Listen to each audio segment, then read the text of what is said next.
I've never seen a case like this, and I've been in law enforcement well over 30 years. It sticks with you. Joseph and Summer McStay appeared to have it all.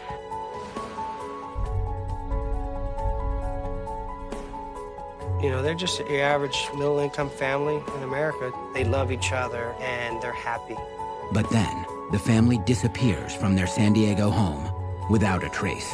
It's a pure mystery. There's nothing. They just vanished. They just disappeared.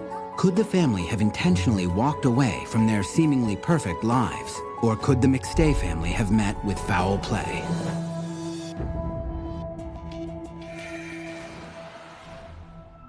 I first found out that there was something wrong on Tuesday the 9th. It's Joseph's business partner. He hasn't heard from him in 5 days. That was alarming. No one's heard from my brother in 5 days. The McStay family has 2 dogs, a puppy named Digger, and 8-year-old Bear. When I hadn't heard from Joey, I talked to one of Joey's subcontractors, and I said, would you mind going by the house and see if the dogs are there?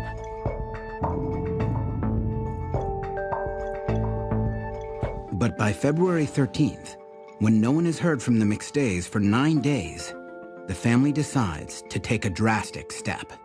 I told Mikey I think it would be best for him to go down there, and if he had to break a window at that time, break a window. We needed to go inside to make sure everything was okay.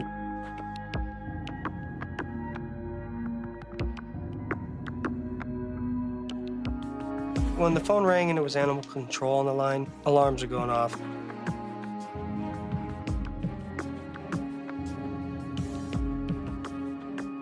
They're just not the type of people not to care for the dogs. That was it. I'm calling the sheriff's department.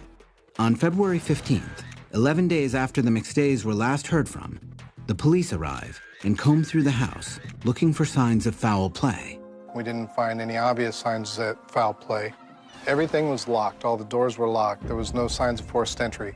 There was no indications of blood spatter. There was no weapons found. Considering the state of the home, all the property that was in the home was very normal. As the officers interview family and friends, a timeline of the McStays' actions slowly begins to emerge.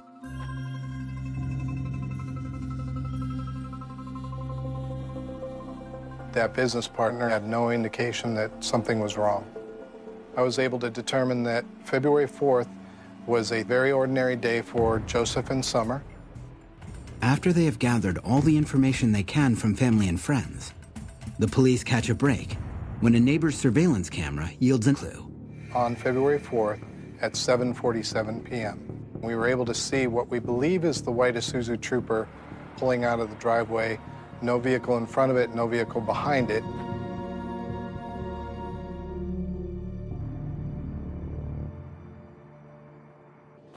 When police run the plates of the missing Isuzu, they are shocked when they get an immediate hit.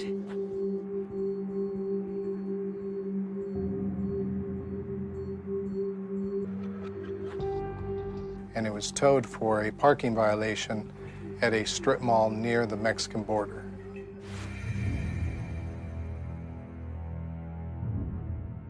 Over 40 million people cross the border each year between Tijuana, Mexico, and San Ysidro, California, making it the busiest land border crossing in the world.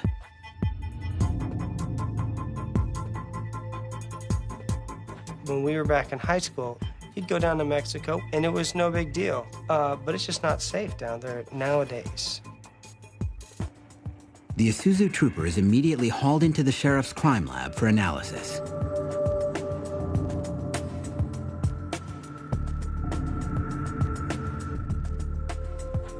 Because of the car's location, the detectives immediately check border crossing records.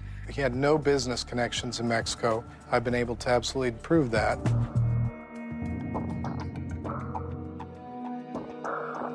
It's like this is nobody's reality, you know? It's like something outlandish you see in a theater. You go skate for 2 hours and you're like, God, that can never happen. And we're living it, it sucked. Summer was very protective of her children, and her husband also. You have 2 children, 3 and 4 years old. You're not taking them out at night to go for a drive down to the border of Mexico. But the discovery of a border surveillance video casts new light on the investigation. I asked some of my partners to go down to the border and seize any surveillance video of pedestrians and vehicles crossing into Mexico. We all agreed that there was one instance at 7 p.m. on February 8th that absolutely resembled the McStay family in totality.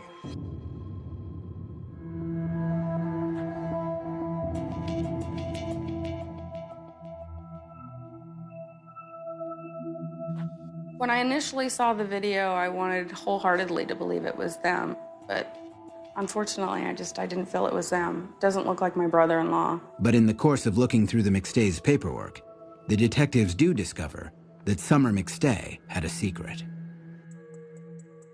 Summer McStay was initially born Lisa Virginia Aranda, and subsequently through her life, she changed her name on more than one occasion.